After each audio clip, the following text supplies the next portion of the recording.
आइए आज हम समझते हैं कि कृषि का विकास, एग्रीकल्चरल डेवलपमेंट क्या होता है। तो कृषि में नई तकनीकी अपनाना, उत्पादन बढ़ाना एवं किसानों की आय में वृद्धि करना ही क्या कहलाता है? कृषि का विकास कहलाता है। ठीक है, यदि के विकास के चरण के बारे में हम समझते हैं कि विकास के प्रमुख चरण कौन कौन से हैं। तो नई तकनीकी का उपयोग करना, पहले क्या करेंगे हम? मिट्टी को तैयार करने के लिए सबसे पहले हमारा क्या होता है? मिट्टी तैयार होता है। उसके लिए हम मिट्टी को तैयार करने के लिए नई तकनीकी का उपयोग करेंगे, जिसमें ट्रैक्टर होता है, हार्वेस्टिंग मशीन कटाने के समय में यूज होता है, और ये रोटावेटर होता है। ठीक है, और मोटर का उपयोग हम पानी डालने के लिए करते हैं। ठीक है, सिंचाई करने के लिए करते हैं।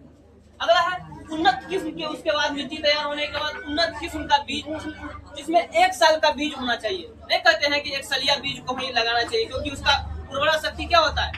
अच्छा होता है, मतलब वो पैदावार अच्छे तरीके से देता है। लेकिन यदि ज्यादा साल का बीज हो जाएगा तो वो क्या होगा?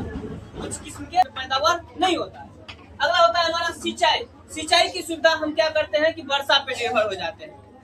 पूरे रूप से जो है वर्षा पर डिपेंडेंट होना मतलब क्या होगा कि हम यदि वर्षा नहीं हुआ तो हमारा पैदावार नहीं हो पाएगा। इसीलिए सिंचाई के लिए नहर का उपयोग, ट्यूबवेल का उपयोग और ड्रिप तंत्र और छिड़काव तंत्र सिंचाई की जो है एक प्रकार है। ड्रिप सिस्टम और स्प्रिंकल सिस्टम, ये दोनों का उपयोग करना चाहिए।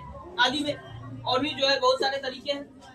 अगला है उसके बाद खाद एवं उर्वरकों का उपयोग करना चाहिए। यानी अच्छा पैदावार आप चाहते हैं तो खादों का और उर्वरकों का उपयोग जरूरी है। उसके साथ साथ उसमें और भी कुछ होते हैं जो साइंस में हम पढ़ चुके हैं कि उसमें कीटनाशकों का उपयोग करना चाहिए, कि जो कि खा जाते हैं या मतलब जो हमारे अनाज को बर्बाद कर देते हैं उसके लिए। और साथ ही निराई करना चाहिए, खरपतवार को हटा करके उसको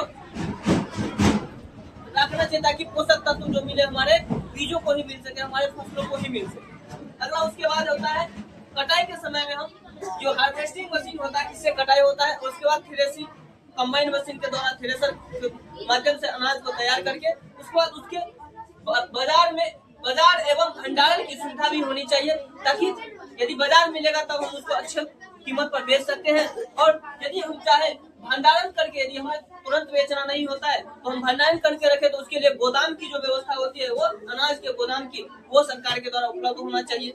ये सारे व्यवस्था होने के साथ ही हम कहेंगे कि हमारा कृषि में विकास हुआ है या हो रहा है।